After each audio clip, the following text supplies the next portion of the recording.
सभी छात्रों को शुभोदय. Already you learned చుట్టి పత్రి in the previous class. దానికి సంబంధించిన టెక్స్చువల్ గ్రామర్ మనం ఇప్పుడు నేర్చుకుందాం. Page all of you open page number 33 తీసి అక్కడ మీరు నేను బోర్డు మీద చెప్పి వింటూ అక్కడ ఫిల్ చేసేయాలి. టెక్స్ట్ బుక్లోకి సంబంధించిన టెక్స్చువల్ గ్రామర్ నేను ఇప్పుడు ఎక్స్ప్లెయిన్ చేస్తున్నాను. ఆ ఎక్స్ప్లెయిన్ చేసే గ్రామర్ ఏం చేయాలంటే మీరు డైరెక్ట్గా వింటూ టెక్స్ట్ బుక్లో ఫిల్ చేసుకోవాలి. All of you open page number 33.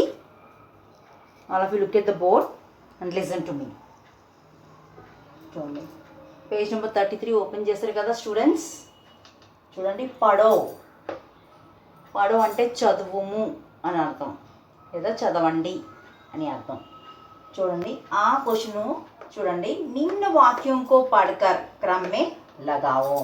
నిమ్న వాక్యం కో అంటే నిమ్న అంటే క్రింద ఇవ్వబడిన అని అర్థం. వాక్యం కో సెంటెన్సెస్ని అంటే క్రింద ఇవ్వబడిన సెంటెన్సెస్ని పढ़कर చదివి క్రమ్ మే లగావో. క్రమ్ అంటే ఆర్డర్, ఆర్డర్లో పెట్టుము అని అర్థం అనమాట. ఆర్డర్లో పెట్టాలి. కింద ఇక్కడ 4 సెంటెన్సెస్ ఇవ్వడం జరిగింది. ఈ 4 సెంటెన్సెస్ని అంటే జంబుల్ చేసి ఇచ్చాడనమాట. జంబుల్ చేసి మనం ఏం చేయాలి, ఆర్డర్లో పెట్టాలి. మీరు ఆల్రెడీ చుట్టి పత్రి నేర్చుకున్నారు కాబట్టి మీరు ఆర్డర్లో పెట్టడం మీకు ఈజీనే. చూడండి, ధన్యవాద్. ధన్యవాద్ అంటే ఏంటి, thanking you. First sentence meaning ఏంటి, what is the meaning of first sentence, thanking you అని అర్థం. అంటే థ్యాంక్ యూ లేదా ధన్యవాదములు అని అర్థం తెలుగులో. సెకండ్ సెంటెన్స్, మై భీ జానా చాతీ హూ. మై భీ, మై మీన్స్ ఐ, నేను అని అర్థం. భీ, భీ అంటే ఆల్సో లేదా టూ, ఐ టూ అని అర్థం. ఇక్కడ మై భీ అంటే ఏంటి, ఐ టూ, నేను కూడా. జానా చాతీ హూ, వెళ్ళాలనుకుంటున్నాను అని అర్థం. నేను కూడా వెళ్ళాలనుకుంటున్నాను. నెక్స్ట్ థర్డ్ సెంటెన్స్, मेरी दीदी का विवाह हैदराबाद में होने वाला है. मेरी दीदी का विवाह, मेरी అంటే నా యొక్క, దీది, దీది మీన్స్ అక్క, ఎల్డర్ సిస్టర్. దీది మానే క్యా హై, ఎల్డర్ సిస్టర్ అంటే అక్క అని అర్థం. నా యొక్క అక్క లేదా మా అక్క, మా అక్క యొక్క వివాహము, మ్యారేజ్. మ్యారేజ్ హైదరాబాద్ మే హోనే వాలా హై. హైదరాబాద్లో జరగబోతుంది అని అర్థం. మా యొక్క లేదా నా అక్క, మా సిస్టర్ మ్యారేజ్ అనమాట. మై సిస్టర్స్ మ్యారేజ్ అని అర్థం. మై సిస్టర్స్ మ్యారేజ్ అని అర్థం. మేరీ దీదిక వివాహం అంటే మా అక్క యొక్క వివాహము అంటే మా అక్క పెళ్ళి హైదరాబాద్లో జరగబోతుంది అని అర్థం అనమాట. ఫోర్త్ సెంటెన్స్, इस कारण मुझे दिनांक 14 अगस्त 2012 से 16 अगस्त 2012 तक वरकू 3 दिन की छुट्टी देने की कृपा करें. చూడండి, इस कारण అంటే ఈ కారణంగా, ముజే, ముజే అంటే మీ అని అర్థం, నాకు. దినాంక్ డేట్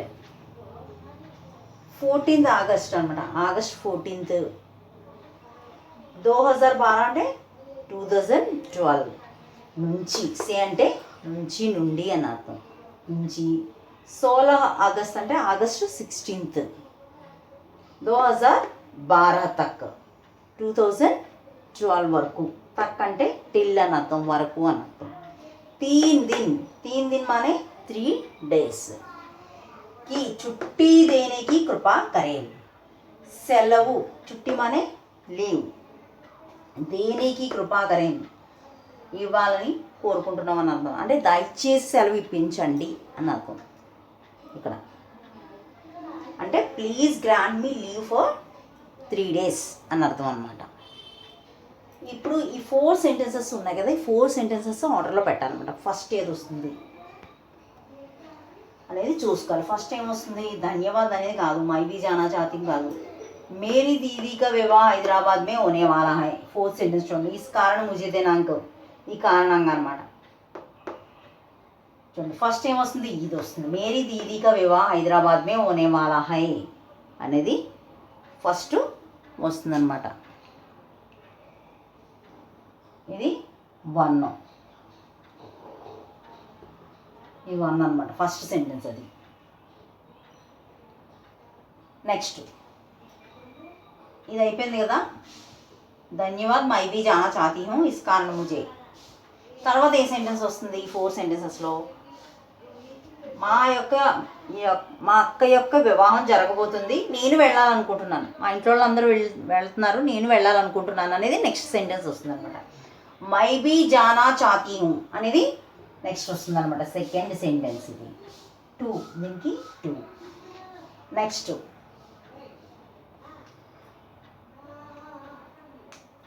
నెక్స్ట్ ఏం వస్తుంది, ఇస్ కారణ్ ముజే దినాంక్ तक 3 दिन की छुट्टी देने की कृपा करें. నెక్స్ట్ ఏ సెంటెన్స్ వస్తుంది, ధన్యవాద్ అనేది ఎప్పుడు వస్తుంది, లాస్ట్ వస్తుంది సెంటెన్స్. ఇక్కడ ఈ కారణం నేను వెళ్ళాలనుకుంటున్నాను, ఈ కారణంగా నాకు ఈ డేట్ నుంచి ఈ డేట్ వరకు సెలవు ఇప్పించవలసిందిగా కోరుచున్నాను అనేది థర్డ్ వస్తుంది. Next 4th last. ఇవి అయిపోయినాయి కదా, ఇంకా మిగిలింది ఏంటి, ధన్యవాద్ థ్యాంకింగ్ యూ అనేది 4th సెంటెన్స్ అనమాట. ఇలా పెట్టాలి ఆర్డర్లోను. చూడండి ఒకసారి చదివినిపిస్తున్నాను. ఫస్ట్ ఏం వస్తుంది, మేరీ దీదీ కా వివాह हैदराबाद में होने वाला है, मैं भी जाना चाहती हूँ, इस कारण मुझे दिनांक 14 अगस्त 2012 से 16 अगस्त 2012 तक 3 दिन की छुट्टी देने की कृपा करें. ధన్యవాద్. ఇలా ఆర్డర్ అనమాట. ఈ ఆర్డర్లో వస్తాయి 4 సెంటెన్సెస్ జంబుల్ చేయబడి. అందరికి అర్థమైంది అనుకుంటా. నెక్స్ట్ దానికి లిక్కో దానికి వెళ్దాము.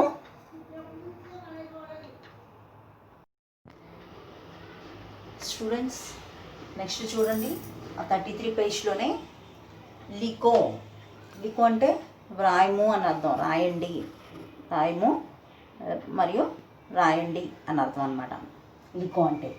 చూడండి लिखो आ क्वेश्चन చూడండి, शब्दों को पत्र के आधार पर उचित स्थान पर लिखो. शब्दों को, శబ్దం అనే వర్డ్, శబ్దం को అంటే వర్డ్స్ని పత్రికే ఆధార్ పర్, పత్ర అంటే లెటర్ ఆధారంగా ఉచిత్ స్థాన్ పర్ లిఖో. అంటే ఉచిత స్థాన్ అంటే ఏంటంటే, ఉచిత్ అంటే తగిన అని అర్థం, తగిన ప్లేస్లో, అంటే దానికి సూటబుల్ ప్లేస్ అనమాట. ఏ ప్లేస్ సూట్ అవుతుందో ఆ సూటబుల్ ప్లేస్లో రాయండి అని అర్థం అనమాట. ఆ వర్డ్స్ ఏంటో చూద్దాం. ఇక్కడ కొన్ని బాక్స్లో ఇక్కడ కొన్ని వర్డ్స్ ఇవ్వడం జరిగింది. ఆ వర్డ్స్ ఏంటో చూద్దాం. దినాంక్ అంటే డేట్. సేవామే అంటే 2. స్థాన్ ప్లేస్. ఆప్కి ఆజ్ఞాకారి అంటే యువర్స్ ఒబీడియంట్లీ అని అర్థం. ధన్యవాద్ థ్యాంకింగ్ యూ. మహోదయ్, ధన్యవాద్ అంటే థ్యాంక్స్ అని అర్థం. మహోదయ్ అంటే సార్ అని అర్థం, అంటే రెస్పెక్టెడ్ సార్ అని రాస్తాం కదా, సార్. విషయం అంటే బాడీ ఆఫ్ ద లెటర్ అనమాట, విషయం అని అర్థం. విషయం అంటే విషయం అని అర్థం. పతా అంటే అడ్రస్, చిరునామా అని అర్థం తెలుగులో. సో తెలుగులో కూడా మళ్ళీ చెప్తాను చూడండి. దినాంక్ అంటే డేట్ అంటే తెలుసు కదా, తేదీ అని అర్థం. సేవామే అంటే 2 అని అర్థం, ఇంగ్లీష్లో 2 అని అర్థం సేవామే అంటే. నీకు తెలుసు కదా, స్థానం అంటే ప్లేస్ నేమ్ రాయాలన్నమాట, అంటే ఏ ఊరో అదనమాట. ఏ ఊరి పేరు అని రాస్తాం స్థానం అంటే, ప్లేస్ అంటే. ఆప్కి ఆజ్ఞాకారి అంటే యువర్స్ ఒబీడియంట్లీ అర్థం. ధన్యవాద్ అంటే ధన్యవాదములు అని అర్థం. మహోదయ్ అంటే సార్ అని అర్థం, తెలుగులో అయ్యా అని అర్థం, అయ్యా అని రాస్తాం తెలుగులో రాసేది. విషయం అంటే విషయము. పత అంటే చిరునామా, అడ్రస్ అనమాట. చూడండి ఇవన్నీ మీనింగ్స్ తెలిసాయి కదా మీకు, ఈ మీనింగ్స్ తెలిసినాయి కదా. ఇక్కడ చూడండి బాక్స్లు ఇవ్వడం జరిగింది, అంటే లెటర్, ఇది లెటర్ అనమాట. చుట్టి పత్రం అనమాట. చుట్టి పత్రం రాసేటప్పుడు, లెటర్ రాసేటప్పుడు ఏది ఏ ప్లేస్లో రాయాలనేది ఇప్పుడు మీకు నేను చెప్తానమాట. అది మనకి బాక్సుల రూపంలో ఇచ్చాడు. ఆ బాక్సుల్లో ఆ ప్లేస్కి తగ్గట్టు ఏది పెట్టాలనేది మనం పైన ఇచ్చిన వర్డ్స్లో నుంచి పెట్టాలన్నమాట.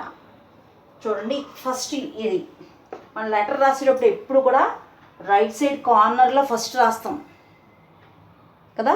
ఫస్ట్ ఏం రాస్తాం ఇక్కడ రైట్ సైడ్ కార్నర్లోను? ఫస్ట్ స్థానం రాస్తాం. స్థానం ప్లేస్ రాసి అక్కడ కామా పెడతాం. తర్వాత దినాంక్ రాస్తాం, డేట్ రాస్తాం, దినాంక్ రాసి ఫుల్ స్టాప్ పెడతాం అన్నమాట. అంటే దినాంక్ రాసి ఫుల్ స్టాప్ అంటే దినాంక్ అంటే డేట్ వేస్తాం అనమాట. ఏ రోజు రాస్తున్నామో ఆ రోజు డేట్ వేస్తాం కాబట్టి డేట్ వేసి ఈ ఫుల్ స్టాప్ పెట్టాలి. హిందీ ఫుల్ స్టాప్ పెట్టకూడదు, మామూలు ఫుల్ స్టాప్ పెట్టాలన్నమాట. ఇది కామా, ప్లేస్ దగ్గర కామా. ప్లేస్ స్థానం, ఇది స్థానం అనమాట. ఇక్కడ ప్లేస్ రాస్తాం మనం. అంటే మనం పాలకొల్లు కాబట్టి పాలకొల్లు నుంచి అయితే పాలకొల్లు అని రాస్తాం, నరసాపురం నుంచి అయితే నరసాపురం, భీమవరం అయితే భీమవరం నుంచి అయితే భీమవరం. అలా ఇక్కడ డేట్, ఏ రోజు డేట్ అయితే ఆ రోజు. ఈరోజు రాస్తాం అనుకోండి, ఈరోజు డేట్ వేస్తాం అనమాట. అలా డేట్ వేసిన తర్వాత ఫుల్ స్టాప్. ఇదేంటి, ఇది దినాంక ప్లేస్, ఇది స్థాన్ ప్లేస్ అనమాట. నెక్స్ట్ లెఫ్ట్ సైడ్కి రండి. లెఫ్ట్ సైడ్ ఫస్ట్ ఏం రాస్తాం, లెటర్ రాసేటప్పుడు ఏం పెడతాం?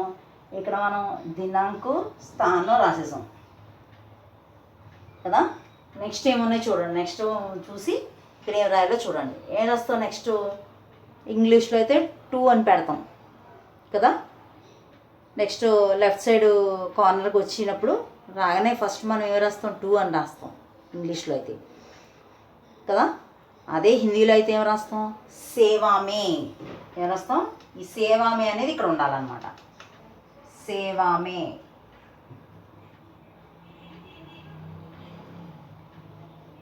సేవామే అనేది పెట్టామంట. తర్వాత బాక్స్లో ఏమొస్తుంది? ఈ బాక్స్లో సేవామే తర్వాత ఏం రాస్తాం? ఎవరికి రాస్తున్నాం వాళ్ళ అడ్రస్ రాస్తాం కదా. టు ది క్లాస్ టీచర్కి రాస్తే కనుక టు ది క్లాస్ టీచర్ అని పెట్టి క్లాస్ టీచర్ అడ్రస్ రాస్తాం. అంటే క్లాస్ టీచర్ అడ్రస్ అంటే ఏంటి? స్కూల్ అడ్రస్ అనమాట. స్కూల్ది అడ్రస్ రాస్తాం. అంటే ఇక్కడ ఏంటి, బాక్స్లో ఏమొస్తుంది? అడ్రస్ వస్తుంది. అడ్రస్కి సంబంధించిన వర్డ్ ఏంటి ఇందులో? పతా. పతా అంటే అడ్రస్ అన్నమాట. పతా అంటే ఏంటి? అడ్రస్, చిరునామా రాసాం. నెక్స్ట్ ఏమున్నాయి? ఆప్కి ఆజ్ఞాకారి, ధన్యవాద్, మహోదయ్, విషయ్ మిగిలే. తర్వాత ఏం పెడతాం చూడండి. పతా తర్వాత అడ్రస్ రాసిన తర్వాత to the class teacher, Saint Mary's high school, Palakollu అని రాసిన తర్వాత ఏం పెడతాం? ఏం రాస్తాం మనం? అడ్రస్ రాసిన తర్వాత సార్, రెస్పెక్టెడ్ సార్ అని పెడతాం ఇంగ్లీష్లో అయితే. అదే హిందీలో అయితే ఏం పెడతాం? మహోదయ్. ఏం పెడతాం? మహోదయ్. మహోదయ్ అనేది ఇక్కడ రాయాలన్నమాట. మహోదయ్. సార్ రాసిన తర్వాత ఇక్కడ కామా పెట్టాలి. నెక్స్ట్ పెద్ద బాక్స్ ఉంది చూడండి. ఈ బాక్స్లో ఏమొస్తుంది మనకి? ఇంకేం మిగిలాయి? ఆప్కి ఆజ్ఞాకారి, ధన్యవాద్, విషయ్. నెక్స్ట్ సార్, రెస్పెక్టెడ్ సార్ తర్వాత రాసిన తర్వాత ఏం రాస్తాం మనం? విషయ్, సబ్జెక్ట్ రాస్తాం. ఇంగ్లీష్లో అయితే ఏం రాస్తాం? సబ్జెక్ట్ రాస్తాం. అంటే బాడీ ఆఫ్ ద లెటర్ రాస్తాం అనమాట. దాన్ని హిందీలో ఏమంటాం?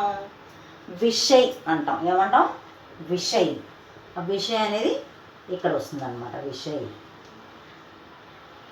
నెక్స్ట్ బాక్స్లో ఏమొస్తుంది? ఇక్కడ 2 మిగిలాయి. ఆప్కి ఆజ్ఞాకారి, ధన్యవాద్. ఇప్పుడు విషయం రాసేసిన తర్వాత మనం ఏం రాస్తాం? థ్యాంకింగ్ యూ అని రాస్తాం. అంటే ఇక్కడ మనం ధన్యవాద్ పెడతాం అనమాట. అంటే థ్యాంక్స్ అని పెడతాం అనమాట. ఈ ధన్యవాద్ అనేది ఇక్కడ వస్తుంది. ధన్యవాద్.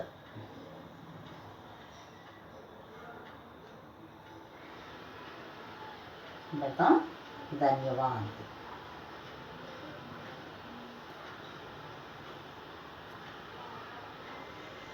ధన్యవాద్ అనేది ఈ బాక్స్లో వస్తుంది అన్నమాట. నెక్స్ట్ ఈ ఇక్కడ బాక్స్లో ఏమొస్తుంది? ఇంకేం మిగిలినాయి? ఇది ఆప్కి ఆజ్ఞాకారి, యువర్స్ ఒబీడియంట్లీ అని రాస్తాం. తర్వాత ధన్యవాదములు తర్వాత ఏం రాస్తాం, యువర్స్ ఒబీడియంట్లీ. మన పేరు రాస్తాం కదా, ఎవరు రాస్తున్నారో వాళ్ళ నేమ్ రాస్తారు.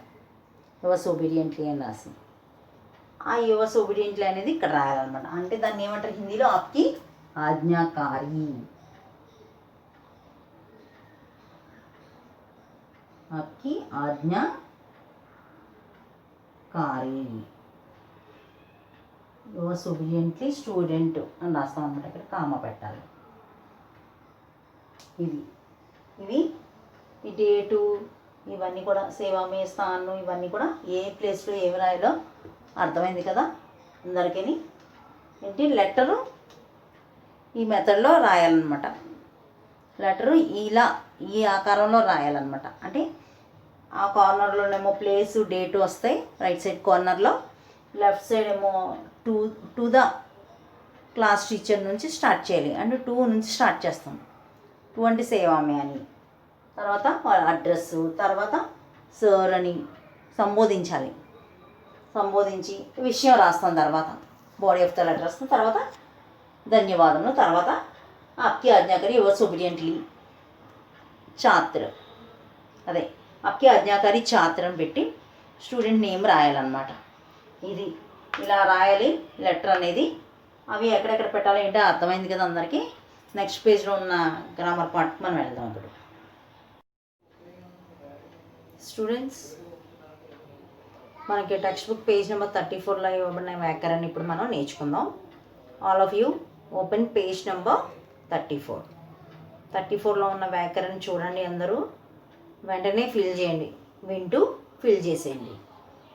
All of you look at the board. All of you look at the board first of all. అందరూ బోర్డు వైపు చూడండి, చూసి లిజన్ టు మీ, వినండి. Listen carefully all of you. చూడండి పేజ్ నెంబర్ 34 శబ్ద బండార్. శబ్ద బండార్ మానే వొకాబ్యులరీ. ఆ క్వశ్చన్ చూడండి ఇందులో, పడో సంజో ఔర్ లిఖో. పడో అంటే చదువుము లేదా చదవండి, సంజో అర్థం చేసుకోండి లేదా అర్థం చేసుకోనుము, ఔర్ మరియు, లిఖో రాయండి అని అర్థం. అంటే ఏంటంటే చదవండి, అర్థం చేసుకోండి మరియు రాయండి అని అర్థం. చూడండి ఇక్కడ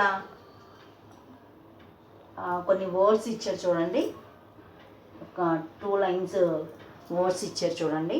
ఫస్ట్ లైన్లో చూడండి పూజ్యు శ్రీమాన్ ప్రియు.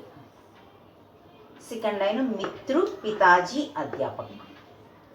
ఫస్ట్ ఒకటి చేసి చూపించారు చూడండి, ఎగ్జాంపుల్ ఒకటి ఇచ్చారు మనకి ఇక్కడ చూడండి. పూజ్యు పితాజీకి మ్యాచ్ చేయడం జరిగింది ఇక్కడ. అసలు ఫస్ట్ ఆఫ్ ఆల్ మీనింగ్స్ ఏంటో మనం తెలుసుకుందాం. వీటి మీనింగ్స్ ఏంటి, ఈ వర్డ్స్ యొక్క మీనింగ్స్ ఏంటో. పూజ్యం అనే రెస్పెక్టెడ్ అని అర్థం, పూజనీయులైన అని అర్థం తెలుగులో. శ్రీమాన్ అంటే మిస్టర్ అని అర్థం అన్నమాట. ప్రియమైన డియర్ అని అర్థం. ఇటువైపు ఈ లైన్లో ఉన్న వర్డ్స్ మీనింగ్స్ చూద్దాం. మిత్రుడు ఫ్రెండ్, పితాజీ ఫాదర్, అధ్యాపక్ టీచర్ కదా. ఇప్పుడు పూజ్య పితాజీ అంటే ఇక్కడ ఎవరిని, ఇక్కడ మిత్రు పితాజీ అధ్యాపక్, ఫ్రెండ్ ఫాదరు టీచర్, వీళ్ళని ఎలా సంబోధిస్తాం, ఆ సంబోధించాల్సిన వర్డ్స్ ముందు ఇవ్వడం జరిగింది. ఏ విధంగా సంబోధిస్తామని ఫస్ట్ మనకు ఒక ఎగ్జాంపుల్ ఇచ్చారు చూడండి. పూజ్యు పితాజీకి మ్యాచ్ చేశారు అంటే పూజనీయులైన నాన్నగారు అని సంబోధిస్తాం. నాన్నగారిని సంబోధించినప్పుడు ఎలా సంబోధిస్తాం, పూజనీయులైన అని చెప్తాం అన్నమాట. అందుకని ఇక్కడ పూజ్య పితాజీ అని ఇచ్చారు. ఇక్కడ రాయడం కూడా జరిగింది, పూజ్య పితాజీ అని ఇవ్వడం కూడా జరిగింది. ఇంకా 2 ఉన్నాయి ఇక్కడ, అవి కూడా మనం మ్యాచ్ చేయాలి. నెక్స్ట్ శ్రీమాన్ ఎవరికి వస్తుంది, మిత్రుకి వస్తుందా, అధ్యాపక సంబోధిస్తామా శ్రీమాన్ అని. మిత్రుకి మిస్టర్ ఫ్రెండ్ అని చెప్పాం, మిస్టర్ టీచర్, శ్రీమాన్ అధ్యాపక్ అని అంటాం. అంటే అధ్యాపక్కి మ్యాచ్ చేయాలన్నమాట. శ్రీమాన్ అధ్యాపక్. ఇక్కడ రాద్దాం శ్రీమాన్. స్టూడెంట్స్ డైరెక్ట్గా ఫీల్ చేశారు మీరు వింటూ. శ్రీమాన్ అధ్యాపక్ కలిపి రాద్దాం. శ్రీమాన్ అధ్యాపక్.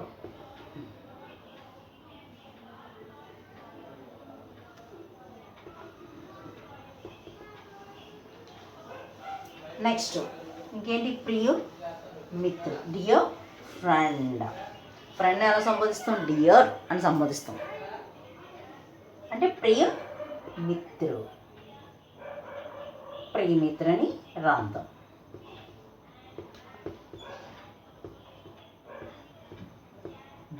ఇప్పుడు మ్యాచ్ చేసి చూడండి. ఫస్ట్ ఇచ్చిన ఎగ్జాంపుల్ ఇచ్చిన పూజ్య పితాజీ, రెస్పెక్టెడ్ ఫాదర్. శ్రీమాన్ అధ్యాపక్, మిస్టర్ టీచర్ అన్నమాట. प्रिय मित्र, डियर फ्रेंड.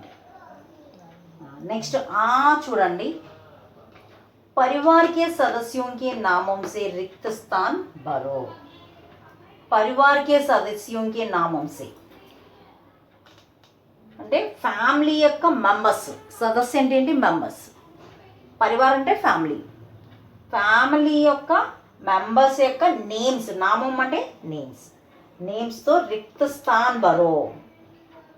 రిక్త స్థాన్ భరో అంటే బ్లాంక్ని ఫిల్ చేయండి, చేయము అని అర్థం. రిక్త స్థాన్ అంటే బ్లాంక్, భరో అంటే ఫిల్, అంటే ఆ బ్లాంక్ని ఫిల్ చేయండి అని అర్థం. జైసే ఎగ్జాంపుల్ ఒకటి ఇచ్చారు ఇక్కడ మనకి. మాతా పితా కా నామ్ అంటే మాతా పితా కా నామ్ రాయాలన్నమాట. మాతా మదర్, పిత ఫాదర్ యొక్క నేమ్స్ రాయాలన్నమాట. మాతా పితా కా నామ్ అంటే పేరెంట్స్ యొక్క నేమ్స్ అనమాట. ఇక్కడ మాతా పితా కా నామ్ అంటే మాత అంటే మదర్, పిత అంటే ఫాదర్స్ యొక్క నేమ్స్ అన్నారు. ఇంకా ఫ్యామిలీ మెంబర్స్ ఇంకెవరెవరు ఉంటారు? ఫ్యామిలీలో members brother, sister, grand father, grand mother, uncle, aunty ఇలా ఉంటారు కదా. ఇంకా అమ్మమ్మ, తాతయ్య, నానమ్మ, తాతయ్య ఇలా ఉంటారు కదా. వాళ్ళని ఎలా పిలుస్తారో చెప్తాను నేను. ఆ పిలిస్తే వాళ్ళ నేమ్స్ రాయాలన్నమాట. ఇక్కడ అవి ఎవరెవరి నేమ్స్ రాయాలనేది, ఎవరెవరి నేమ్స్ అనేది ఇక్కడ నేను రాస్తున్నాను. మాతాపితా కా నామ్ అయిపోయింది కదా. నెక్స్ట్ భాయి అంటే బ్రదర్, బహన్ సిస్టర్. బ్రదర్ నేము, సిస్టర్ నేము రాయాలి. బ్రదర్ అని పెట్టి బ్రదర్ నేమ్ రాయాలన్నమాట. సిస్టర్ పెట్టి సిస్టర్ రాసి సిస్టర్ నేమ్ రాయాలన్నమాట. అలా. నెక్స్ట్ దాదా మీన్స్ గ్రాండ్ ఫాదర్. అంటే ఇక్కడ ఫాదర్స్ ఫాదర్ అనమాట. ఈ గ్రాండ్ ఫాదర్ అంటే ఏంటి? Father's father. దాది గ్రాండ్ మదర్ అంటే ఫాదర్స్ మదర్. అంటే తాతయ్య, నాయనమ్మ వాళ్ళ నేమ్స్ రాయాలి. ఈ తాతయ్య అని పెట్టి తాతయ్య పేరు, నాయనమ్మ అని పెట్టి దాది అని పెట్టి దాది పేరు రాయాలన్నమాట మీ యొక్క. నెక్స్ట్ నానా అంటే గ్రాండ్ ఫాదర్ అని అర్థం. నానా అన్న గ్రాండ్ ఫాదర్. ఎవరు? ఏ గ్రాండ్ ఫాదరు? మదర్స్ ఫాదర్ అన్నమాట. అమ్మ వాళ్ళ ఫాదర్ అన్నమాట. Mothers father. నాని అంటే మదర్స్ మదర్ అంటే అమ్మమ్మ అని అర్థం. ఇక్కడ తాతయ్య, అమ్మమ్మ తాతయ్య అనమాట. ఆ తాతయ్య పేరు నాని, అమ్మమ్మ పేరు. అమ్మమ్మ తాతయ్య అని పెట్టి తాతయ్య పేరు, అమ్మమ్మ నాని అని పెట్టి నాని పేరు రాయాలన్నమాట. నెక్స్ట్ మామ మీన్స్ అంకుల్, మావయ్య. మామ అని పెట్టి మావయ్య నేమ్. నెక్స్ట్ మామీ అంటే మావయ్య వాళ్ళ వైఫ్ అన్నమాట. అత్త, తెలుగులో ఏమంటారు? అత్త. ఆంటీ అంటారు ఇంగ్లీష్లో, మామీ అంటారు హిందీలో. అర్థమైంది కదా. వాళ్ళ నేమ్స్ రాయాలన్నమాట. ఒకసారి మళ్ళీ చెప్తాను చూడండి. భాయ్ అంటే బ్రదర్, బహన్ అంటే సిస్టర్. అంటే బ్రదర్ అన్నయ్య లేదా తమ్ముడు ఎవరైనా. బహన్ అంటే సోదరి అని అర్థం. అంటే అక్క కానీ చెల్లి కానీ. యాక్చువల్గా బహన్ అంటే చెల్లి అని అర్థం. చూడండి, దాదా అంటే తాతగారు, గ్రాండ్ ఫాదర్. దాది గ్రాండ్ మదర్. నానా grand father. Nani grand mother. అంటే చెప్పాను కదా, దాదా అంటే ఫాదర్స్ ఫాదర్, ఫాదర్స్ మదర్. నానా నాని అంటే ఏంటంటే మదర్స్ ఫాదర్, మదర్స్ మదర్. మామ, మామ అంటే అంకుల్, మావయ్య. మామి అంటే అత్త, ఆంటీ. వాళ్ళు నేమ్స్ రాయాలన్నమాట. నెక్స్ట్ ఈ క్వశ్చన్కి వెళ్దాం. सही संख्याएं रिक्त स्थान में लिखो. सही संख्याएं అంటే కరెక్ట్ సంఖ్యలు, కరెక్ట్ నెంబర్స్. రిక్త స్థాన్ మే లిఖో, బ్లాంక్లో రాయండి అని అర్థం. రిక్త స్థానం అంటే ఏంటి? బ్లాంక్. బ్లాంక్లో లిఖో అంటే రాయము అని అర్థం. కరెక్ట్ నెంబర్స్ని బ్లాంక్లో రాయాలన్నమాట. చూడండి, బ్రాకెట్లో ఉన్న నెంబర్స్ చూడండి. ఫస్ట్ నెంబర్ ఏంటి? 12. సెకండ్ 60. నెక్స్ట్ 7. నెక్స్ట్ 24.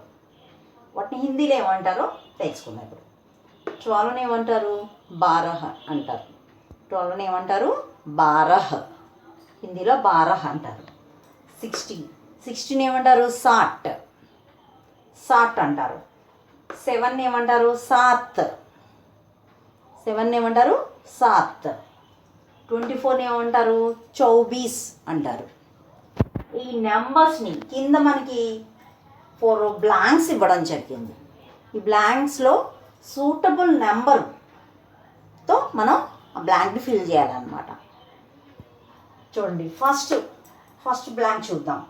వర్ష మే డాష్ మహీనే పోతే హై.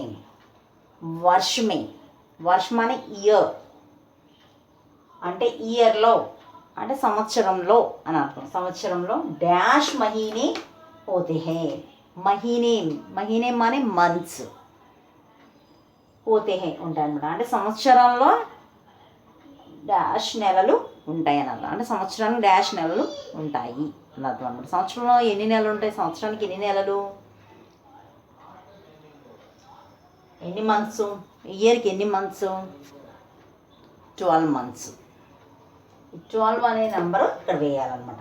12 మహీనే పోతే హై. ఎంత వేయాలి? 12 వేయాలి. 12 ఏమంటారు? హిందీలో 12 అంటారు. అది మొత్తం ఫుల్ చదువుతాం చూడండి. వర్ష మే 12 మహీనే పోతే హై. ఇయర్లో 12 మంత్స్ ఉంటాయి. అంటే ఇయర్కి 12 మంత్స్ ఉంటాయి. Next second. సప్తాహ్ మే డాష్ దిన్ హోతే హై. సప్తాహ్ అంటే వీక్లో అంటే వారం అనే అర్థం తెలుగులో. వారానికి అనమాట. డాష్ దిన్ హోతే హై. దిన్ అంటే డేస్, రోజులు. డాష్ రోజులు ఉంటాయి అన్నమాట. అంటే వారానికి డాష్ రోజులు ఉంటాయి. అంటే వారానికి ఎన్ని రోజులు ఉంటాయి? 7 డేస్ ఉంటాయి. ఎన్ని డేస్ ఉంటాయి? 7 అనే నెంబరు వేయాలి. 12 అయిపోయింది, 7 అయిపోయింది. ఎన్ని ఉంటాయి? వీక్లో 7 డేస్. వీక్కి 7 డేస్. అంటే సప్తాహ్ మే 7 दिन होते हैं. 7 ఏమంటారు? 7 అంటారు. Next third. దిన్ మే డాష్ ఘంటే హోతే హై. దిన్ అంటే డే అని అర్థం. డేలో అంటే రోజులో డాష్ గంటే హోతే హై. డాష్ అవర్స్ ఉంటాయి. గంటే మానే అవర్స్. అంటే రోజుకి డాష్ గంటలు ఉంటాయి అని అర్థం. అంటే రోజుకి డాష్ గంటలు. రోజుకి ఎన్ని గంటలు? 24 గంటే అవుతాయి. డేకి ఎన్ని అవర్స్? 24 అవర్స్. 24తో ఫిల్ చేద్దాం. అంటే दिन में 24 घंटे होते हैं. Next fourth one. 1 घंटे में डैश मिनट होते हैं. 1 आवर की 1 घंटा मीन्स 1 आवर. 1 అవర్లో డాష్ మినిట్ అవుతాయి. డాష్ మినిట్స్ ఉంటాయి. అంటే 1 అవర్కి డాష్ మినిట్స్. 1 అవర్కి ఎన్ని మినిట్స్? 1 అవర్కి ఎన్ని మినిట్స్? 60 మినిట్స్. 60తో ఫిల్ చేయాలి. 60ని ఏమంటారు? హిందీలో 60 అంటారు. అంటే 1 घंटे में 60 मिनट होते हैं అని అర్థం. ఒకసారి మొత్తం చదువుతున్నాను చూడండి. వర్ష మే 12 మహీనే అవుతాయి. అంటే సంవత్సరానికి 12 నెలలు ఉంటాయి అని అర్థం. అంటే 12 మంత్స్ అనమాట. సప్తాహ్ మే 7 दिन होते हैं. వీక్కి 7 డేస్ ఉంటాయి. వీక్లో 7 డేస్ ఉంటాయి. నెక్స్ట్ दिन में 24 घंटे होते हैं. రోజుకి 24 అవర్స్ ఉంటాయి. రోజుకి ఎన్ని అవర్స్? 24 అవర్స్. फोर्थ वन 1 घंटे में 60 मिनट होते हैं. 1 అవర్కి 60 మినిట్స్, గంటకి 60 నిమిషాలు అన్నమాట. అందుకే అర్థమైంది కదా. ఇవన్నీ కూడా టెక్స్ట్ బుక్లో నీట్గా రాయండి.